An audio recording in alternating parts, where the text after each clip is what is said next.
AM 1600 KIVA and 93.7 FM. I'm Eddie Aragon, the Rock of Talk, here for another edition of Life Imagined. Good afternoon, everyone. Welcome into the first week of October.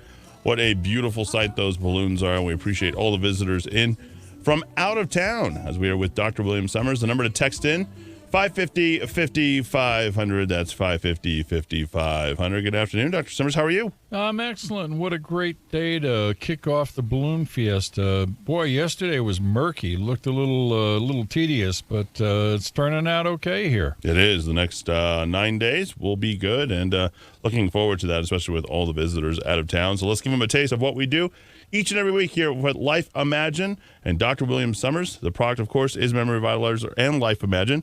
You can pick it up at local stores, including Moses Country Stores, Durant Central Pharmacy, Sam's Regent Pharmacy, Highland Pharmacy, Best Buy Pharmacy, the Manal Pharmacy, and the Evergreen Herbal Market, and the Village Apothecary in Cedar Crest, now at the Addison Drug in Fort Sumner, New Mexico. You could also go to memoryrevitalizer.com, amazon.com, or dial direct 800-606-0192. We like to start with a quote of the week. Dr. Summers, what do we have this week? Well, this is from that great 20th century philosopher, comedian, and the last funny guy on late-night TV, Jay Leno, who said that the New England Journal of Medicine reported that 9 out of 10 doctors agree that 1 out of 10 doctors is an idiot. And increasingly, that's becoming true, if it wasn't true before. So, but good stuff. There's another quote, and I like this one, from Henri David Thoreau, which is Henry David Thoreau, and that is, rather than love, rather than money, rather than fame, give me truth.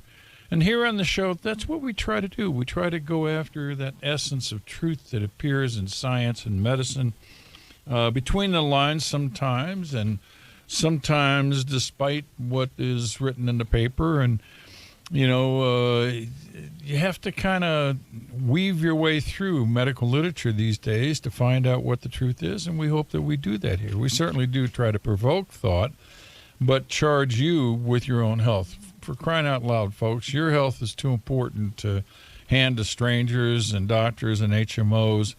Keep up on these things and listen to the show. And we do appreciate the folks that send in questions and comments, as always. And that is part of the show format. So Absolutely. Dr. William Summers, how long have you been a physician for? Oh, we're going on 50-some-odd years at wow, this point. That's great. Yeah. That's his expertise right here in the Kiva each and every Saturday at 12 p.m. Okay, time for a surprise publication of the week that you've been telling me about. What is it? Well, this is one you never expected. It comes from a Santa Fe listener, Tony, and she picked up an article in the September 27th JAMA that shocked the heck out of me. And that is a study reported in JAMA on the link between alcohol and dementia. Now, when I was in medical school, the professors used to say 1 shot of scotch killed 10,000 neurons. And we were told alcohol was just a flat-out toxin to the brain, so that's what makes this a huge, huge surprise. But this was a study of over 3,000 adults with a median age of 78. That means they ranged up to 90-some-odd and probably down in the low 70s. So the median was 78 years. We're talking about not spring chickens, but sprung chickens.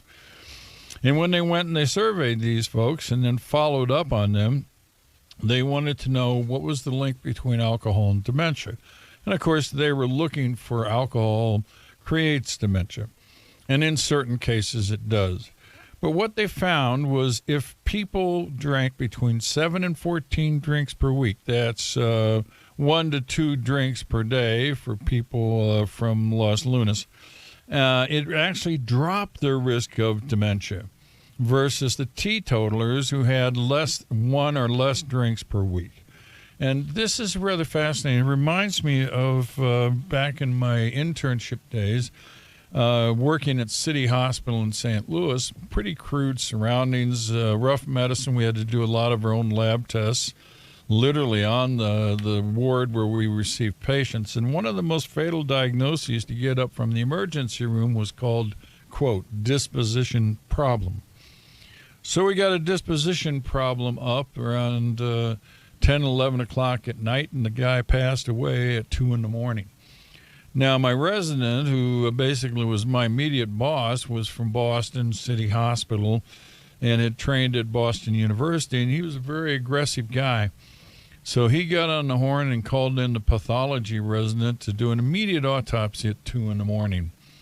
And we continued on with rounds, and about 4:30 in the morning, he said, "Hey, let's go down to the autopsy room to see how things are going." So we went bopping down there, and he was all, Mark, that was my resident, was all awake and exuberant and expecting amazing discoveries by this pathology resident. And so he said, "Well, what did he die of?" And the pathology resident said, "Malignant flatus." And Mark What said, is that? Mark said, "Oh my gosh, I hadn't heard of that. Where can I find out about it?" He said, "New England Journal of Medicine." He said, "Which article?" He said, "Any New England Journal of Medicine has malignant flatus." And so I got to chatting with the pathologist, who was really pretty disgusted with the enthusiasm of Mark. We're doing an autopsy on a guy who he said, look, his problem is he was a wino. I said, "Well, what makes you say wino?" He said, "Well, the liver's, a little burnt out and shrunk, but here, take a look at this." And he showed me the coronary arteries. He showed me the major arteries, carotids, the aorta, etc. And he said, "Notice, absolutely no fat buildup. Clean as a whistle." He said if he was drinking beer or scotch or something else, there would be deposits, as you would see in atherosclerosis, but wine dissolves fat. And that stuck with me. Huh. And he was right. I mean, these were the cleanest. These are like 20-year-old coronary arteries. It was amazing. In fact, at one point in time, I knew a guy who went to the CIA, which is the Culinary Institute of America, which is the cooking school at Yale. And he used to clean his pots and pans with a little inexpensive wine, and it actually cut and cleaned the greasy pots and pans better than dish soap. So the point is, what we're having here is these elderly folks in their mid-late 70s are probably drinking wine, not hard liquor. They're probably not drinking beer. And when they do that, they clean out those coronary arteries, they clean out those carotid arteries. And when they clean those out, guess what? Fewer strokes, less dementia, better blood flow to the brain. And so, folks, the advice here is, if you want to avoid Alzheimer's, and I got an article on that, if you want to avoid dementia, you might not, look down your nose too much at a sip of wine here and there, but we would suggest maybe not beer, maybe not scotch. Yeah. And coffee, of course, is the drink of health. It's amazing. And what we did one a couple of weeks ago about how coffee helps you sleep at night. You drink it at night, correct? Yeah, absolutely. Just before I go to sleep. And then also you use coffee to lower gallbladder disease, also to push back diabetes. These are some of the brilliant uses of coffee, a great antioxidant. And, of course, it's in a lot of energy drinks. So there must be something to it. Anyway, I suppose we can segue here from the surprise, because we certainly can. Surprise. Let me. Do you want to go ahead and plug our Memory Revitalizer product very quickly? Yeah, absolutely. Local stores is where you can get it. Mm-hmm. Moses Country Store, Durand's Central Pharmacy, Sam's Regent Pharmacy, Highland Pharmacy, Best Buy Pharmacy, Manal Pharmacy, and the Evergreen Herbal Market, as well as the Village Apothecary in Cedar Crest. You can go to the website, memoryrevitalizer.com, Google it, Amazon.com, or order direct at 800-606-0192. That was quite the deluge that we had yesterday afternoon, huh? Oh, yeah. Well, I mean, it's good to get moisture, definitely. For people who go to memoryrevitalizer.com for the month of October, if you order 2 or more bottles, we'll toss in a free pill box. Wow. And I think that's and I pretty got generous. one. Yeah. By the way, you might want to check it out. Giant economy size to hold all of your vitamins and any prescription drugs you're on. Might mention that in 20 years, we've not seen any adverse effects between Revitalizer and prescription medicines. And that's kind of an important safety thing to mention. By the way, we have our cure of the week, folks, out there yes. in Kiva land, or as we like to refer to it, it's just the news of the week. What do we got? Well, every week we usually announce how, the New York Times or the Washington Post or the LA Times or the Daily Mirror announce the cure of Alzheimer's, cancer, thyroid disease, heart disease, all infectious diseases. And, of course, it's a sham and is meant to sell newspapers, I suppose. But this is the most strange week. There were no diseases cured in either the New York Times, the Washington Post, the Daily Mail, or the LA Times. And I checked all of them. And what is that paper up in Santa Fe? The Santa Fe New Mexican. Yeah. There weren't any cures announced there wow, either this week. That's very surprising. Yeah. If any place I expected a cure, it was in Santa Fe, New Mexico. Well, maybe just to celebrate Balloon Fiesta, they'd cure something, Wow. But there is always fake science that comes out. And most of these cures of the week thing are really fake science. And what they are is alleged scientists getting in front of the camera. And if you look carefully at their paper, you'll see the tagline at the end of their research saying, and more studies need to be done, which is kind of their way of saying, we'll work for food, send money here, and we'll do those studies. And still come to no conclusions, but for the right price. So no diseases, by the way, folks. Nothing cured for the week. That's a first here on Life Imagine. Let's talk about the woke lib fake science of the week, or the stay woke, right? Yes. Yeah. I'm not quite sure what woke means. I mean, it means that you're aware. You're culturally, sensitively aware. Yeah. Fantastic. I didn't, I hear the word floating around, never knew what it meant. I would look at the word and say, my gosh, that's a Chinese instrument for stir fry. But at any rate, stir fries your brain. The big debate for decades has been, is meat good or bad for you? If you eat less meat, do you really reduce your risk of cancer, heart disease, type 2 diabetes? And frankly, this is a question where science has come back and pretty much said, nah, it doesn't affect your odds of cancer, heart disease, or type 2 diabetes. So you really don't need to cut out beef. I was going to tell a story. I have a vegetarian who was a patient of mine, and her observation was she'd get a little bit wonky in the head, and every once in a while she'd go out and get a Big Mac, and that would solve the problem almost instantaneously. And I always like to remind people Adolf Hitler was a vegetarian. Really? And if that's what the vegetarian does, beware, folks, because it really screws you up. But the Daily Mail, who came through for us, there's an author there, Stephen Matthews. He's actually the health editor for the Mail Online. And on the 1st of October, he went back in and looked at a bunch of publications from, of all things, the Annals of Internal Medicine. And he grabbed up 4 or 5 of them and then came to his own set of conclusions and created this beautiful chart that's sitting in front of you.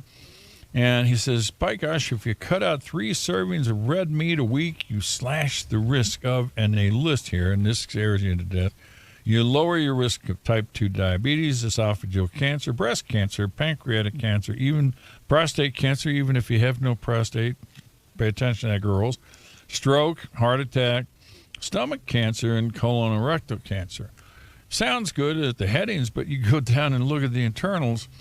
For example, you lower the risk of diabetes 10%. What's the evidence? It's listed as low. I mean, there is no evidence. Or how about over here, heart attack? You could lower your risk of heart attack 7% by cutting out 3 Big Macs a week. And the evidence is very low. Yeah. So it comes down to, hey, will the libs just stop beating up on meat?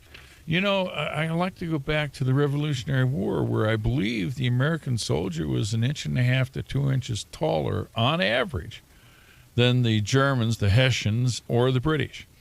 And the reason for that was because here in America, we eat meat. And in Europe at the time, they ate grain. And so we grew bigger, taller people than they grow. So I just don't see the evidence for all the negative attitude about red meat. So How often do you eat red meat? Probably once or twice a day. Really? Yeah. Okay. Yeah. So I'm the control group, guys. Well, here's the real problem with beef. Because it is a political football, you got to look for what's the real problem. And that came from a guy by the name of Aaron Carroll, and it came in an article in, of all things, the New York Times. Now, here it is. Red meat may not be bad for you, but guess what it's bad for? It's bad for the planet. Oh, yeah, that's right. I forgot. It's bad for the planet. No one's reminded me of this lately. They haven't been beating it into my head. Yeah, because of cow farts. And we did a segment on this a couple of months ago where we were talking about the amount of belching and flatulence created by cows. Because CO2s. It was incredible. And apparently it's cattle than it is for pigs and chickens. So the real problem with beef is that the environmentalists have determined that cattle are bad for the planet. Never mind whether they're good or bad for us. They'll just claim it's bad for us until we believe it. And it's the old Goebbels thing. If we tell a lie big enough and often enough, people will believe it. Did you happen to see the video of Alexandria Ocasio-Cortez saying the Malthusian argument coming from one of her supporters, saying that, I'm not making this up, and this is not hyperbolic. So she was claiming that we are a population out of control, we only have months to live, and that we have to eat children. That girl, she is missing a brain. I mean, I cannot believe she has a college degree. I cannot believe that it's in economics of all things. When she opens her mouth, silly stuff just tumbles out. And that's just another Does she actually one. have an economics degree? Yes, it's in economics. It's I think Boston University is failing. Boston, BU. Right. Yeah. BU is PU. Yeah. Wow. Wow. That is really some. Well, anyway, that's the latest coming from there. Well, what's the take home? Well, the take home is poppycock. When you hear something that's just too awful to believe, don't believe it. Start questioning. And when they say it's science, like 100% of scientists agree, that's baloney. Let's get to the real science news of the week, Dr. Summers. It comes out of Mexico, and I had to dig back to the July 26th issue of Science magazine to find this. And the title is Cuts and Dismissive Remarks Unnerve Mexican Scientists. And they point the flying fickle finger of fate at Andres Manuel Lopez Obrador. I'm probably Obrador. My new political hero, this boy. He's a communist, by the way. Well, that's fine. I'm good with that. For what I like his actions. Okay. And what he did was he slashed support for science institutes in Mexico, and he actually suggested that some Mexican scientists are corrupt. Is that too rich? Is that too wonderful? What he did was he cut the fuel for the vehicles and office supplies to science institutes in Mexico by 30%. Now, that's a heck of a cut. Then he cut the international travel funds 50%, and contract workers, he cut the budget 50%. And so he's after what he calls the golden bureaucracy, which is, frankly, the deep science state. You've heard of the deep state. Well, This is the deep science state. And he accused the so-called scientists as being public servants who use government funds to lead lives of luxury. And he probably is not wrong. And, believe it or not, some of these NIH people that are in this country lead lives of luxury and et cetera, et cetera.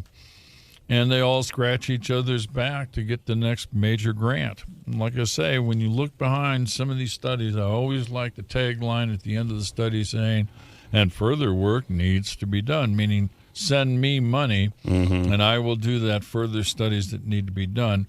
And if you actually look at a 5 or 10 year period of what that lab or what that group is coming out with, they don't try to cure anything. They just try to change the symptoms a little bit so that the grant money keeps coming in. And, I mean, last time I checked, the Institute of Aging takes in $70, $80 million a year to not find the cure for Alzheimer's. or anything else for that matter. So we have a golden bureaucracy in this country, and I do think that... What does that mean, golden bureaucracy? Well, that means Untouched? public servants who use government funds to live a life of luxury. I get offers to go to, in fact, in the past week, I've gotten 3 offers to go to 3 international conferences, and I have to explain to them, I fund myself. I have to go see patients make money, and then I can go to these conferences. But what happens is these same emails go around, and to a Mexican person, well, it'd be kind of nice to do a week in Rome. It'd be nice to spend a week in some other beautiful location and be treated like kings and queens on the payroll of your government. And a lot of that goes on, believe me. Anyway, so the take-home again is poppycock. President Lopez, how do you say it, Obrador? López Obrador. What a hero. And he needs to hopefully get the attention of Donald Trump, because the solution to the deep science state is cut the funding. Yep. And then what happens is you get increased honesty. It's like anything, you increase the competition, things get better. There's more honesty. Yeah. And the other thing is that if you are having independent replication of studies, you get more honesty. But if the replication is by your best buddy who's going to find the same results you did before the thing ever starts. But, what happened is the scientists down in Mexico started crying like a stuck pig. My gosh, we're going to have bad science here in Mexico. It's going to threaten the future of Mexican research. And all I can say is visualize this, Eddie. These poor, starving scientists with bake sales. And I can see on a little cardboard box just before the Research Institute written out in hand script, bake sales for science. And so you go by and buy cookies and well, that'll keep cake. them honest, right? Because they've got to do good, honest work in order to make sure you're selling those baked goods. And I think given the amount of funding that we do, and, we see all these ridiculous things, research projects, if you will, for scientists that the government sponsors every year. I'm not opposed to the bake sales. No, I think it's time we have a few bake sales. Well, I'll throw one out there. I have wanted for some time to do a study for probably 70,000, it'd be what I estimate. And what you do is DNA studies of stool samples on people who've never been exposed to Revitalizer. Put them on the Revitalizer 1-2 months, repeat the stool samples, and compare the microbiota, in other words, the different kinds of bacteria in the bowel. And I will bet that what we would find is that there's a substantial difference in before and after, and that the broad effect of the 34 components of the memory revitalizer affect bowel bacteria much more significantly than we can imagine. And that becomes important. Remember, Parkinson's, there is a substance called alpha-synuclein, a misfolded protein. It's found in the gut before it ever shows up in the brain, which means possibly Parkinson's. The solution may be do something with the bowel to affect the outcome of what happens in the brain.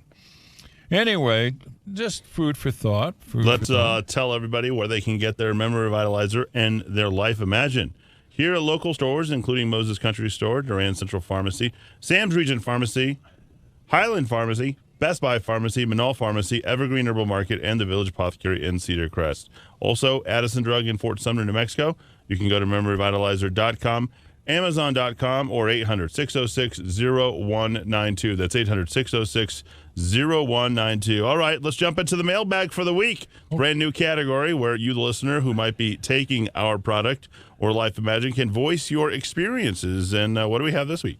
Yeah, actually, we get a lot of comments over the years, but this was a little note from a 37-year-old woman who suffered traumatic brain injury, ended up in an intensive care unit with head trauma. And, traumatic brain injury has secondary sequelae. She became depressed and at a later point in time suffered anoxic brain injury. In other words, lack of oxygen to the brain. Again, ended up in an ICU. And she stated that her memory was so messed up she could not find or hold a job. So she started the Memory Revitalizer, and after 3 months, her memory capacity and abilities improved enough that she again was able to find work and has been working fairly steadily since that. And she lives in Northern California, and she states that unless one wants to join the armies of the homeless, you got to have a job, and it's really tough. So there's a happy customer. And, of course, the FDA, says that we must put the label on our bottles saying this stuff guaranteed to do nothing for nobody, no how, no way. So when we That's incredible. It was the 1994 Deshay law, where the FDA traded putting a label on all health products, this product not intended to diagnose, treat, or prevent any illness. That's on all health products. In exchange, the FDA basically took hands off of the health industry, and you can go to market without their mother may I. As a matter of fact, you don't want the FDA to give you a mother may I. Let's take a look at prescription drugs today. The cost of bringing a new drug to market is estimated to be $2 billion per drug. You wonder why we have the high cost of medicine? Well, they've got a bill to pay for all the research that was done. And again, the research feeds into the academic institutions. So one hand feeds the other is kind of the way it goes.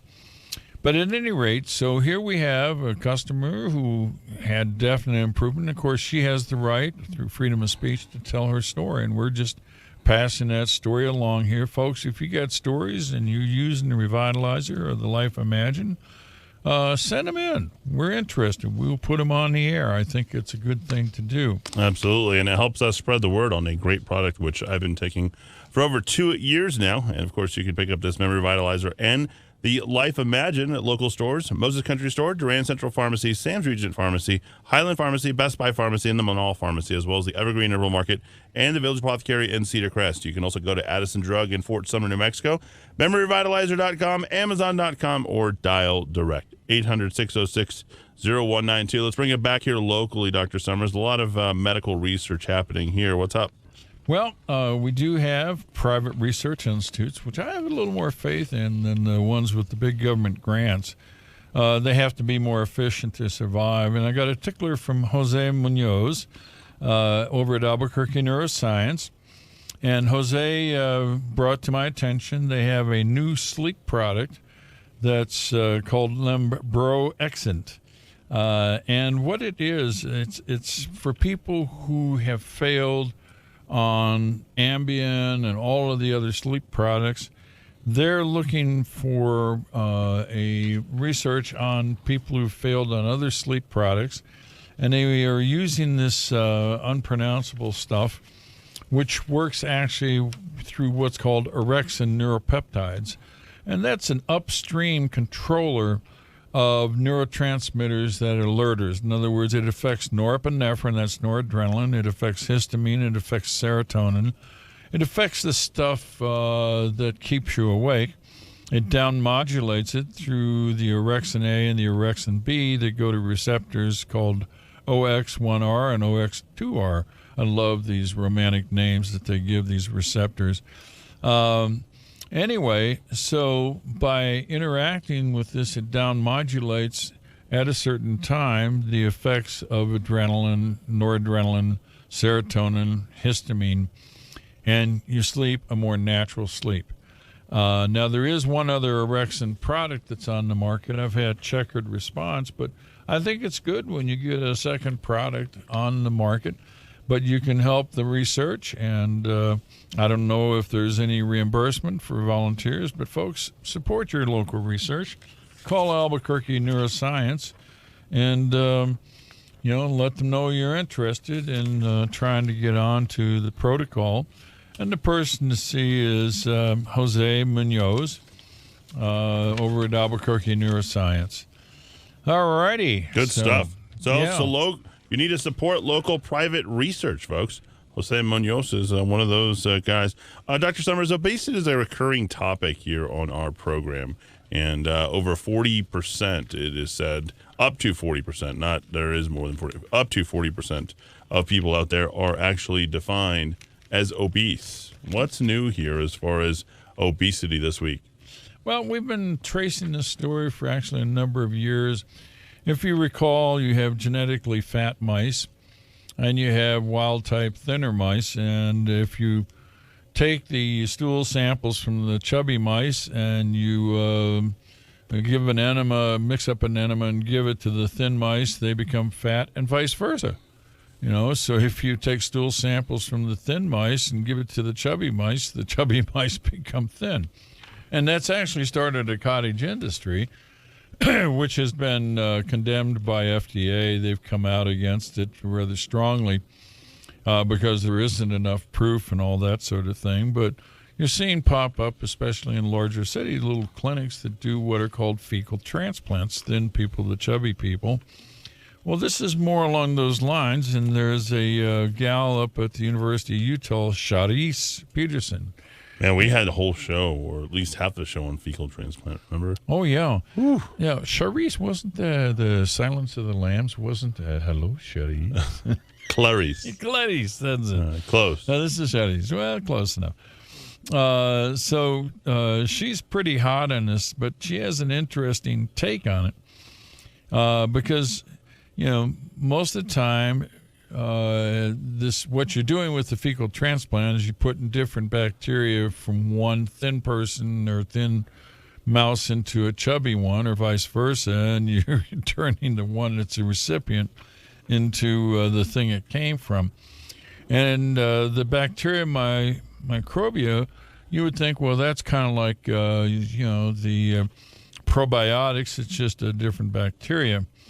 And it turns out there's a war in the gut between a group of bacteria called Clostridia. Usually in the probiotics, it's bifidobacteria, it's lactobacillus, and these variants of that. The lactobacillus have a couple of hundred different subspecies, and the different probiotic people like to parse hairs over which is the more effective. But the actual fight, certainly in mice, is between Clostridia and a group of bacteria called Desulfovibrio. And it's the Desulfovibrio that take the food that the mouse eats and turns it into rather foul-smelling, back to cow farts again, but this would be mouse farts, I suppose. They're not as malignant. Yay. And it turns out the Desulfovibrio increase lipid absorption and make for chubby mice. On the other hand, if the more dominant bacteria is the Clostridia, it promotes thinness, and it reduces fat absorption so that the mouse, a lot of the calories go on out to sea, so to speak. Now, so the balance of Clostridia versus the Desulfovibrio is the issue. Now, Charisse Peterson feels that is affected by your DNA. Huh. And so what she did was she created a bunch of mice that, she looked at it first and noticed that the immune cells lining the bowel are so-called bursa cells, or B cells, as in boy, and that there is a T cell called a T follicular helper. They produce a gamma globulin known as IgA. The IgA is an antibody. It sticks to the bacterial surfaces, and it targets certain bacteria for elimination, and so interrupts this balance between the Clostridia and the Desulfovibrio. And so it's all determined by the genes you inherit from your parents. Once again, that's a Freudian approach. Remember, Freud blamed his mother for everything. So if a person has a psychiatric problem, it was your mother that did it to you. I mean, that summarizes right? Freud. Yeah, that is Freud. So here we have Mom. Charisse Peterson blaming the mouse mother for giving the wrong genes as to whether you're going to be a fat mouse or a thin mouse. And so what happens is they would knock out what's called the MYD88 gene. And when they do a double knockout to where you don't produce protein 88, then the T cells can't make the IgA, which then favors the desulfovibrio and obesity and chubbiness. But here's the dirty little secret. You can take Clostridia, put it into a capsule, feed it to the mice, or put it into their feed, and they go thin on you. Or you can give it as a fecal transplant, and they go thin on you. So why should you have to change your genes when simply changing what you put in your mouth or doing a fecal transplant gets you to the same place? But there's something tricky about Clostridia. Remember Clostridia perfringens? You remember that bug? I don't. We call it gangrene. Okay. Yeah, bad bug. You know, if you get it, say, in your toe, you lose a toe or a foot or a leg or something. There's another one called Clostridia difficile. And Clostridia difficile, if you get an overgrowth of Clostridia difficile in the bowel, you die. You just go into shock and die. So Clostridia, giving it as...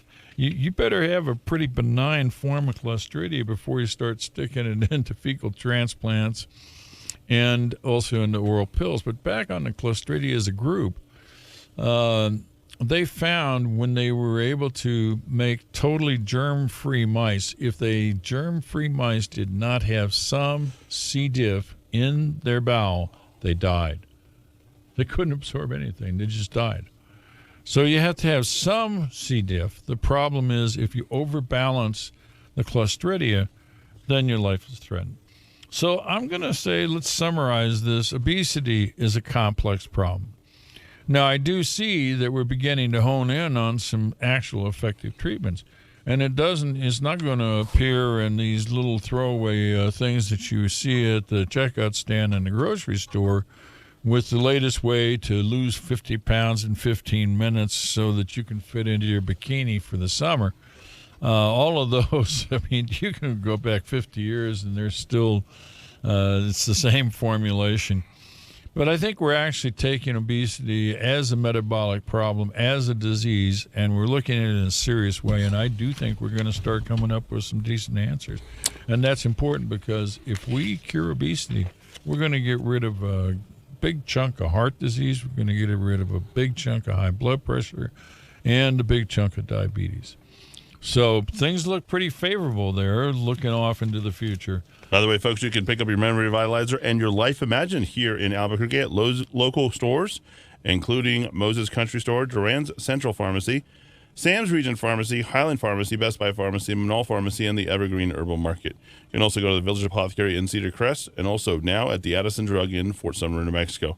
You can go to memoryrevitalizer.com, Amazon.com, or 800-606-0192. Let's wrap up the show talking about a confusion assessment method for the ICU. So this is something when you are entered into sort of the emergency and you're evaluated and you're in one of those situations.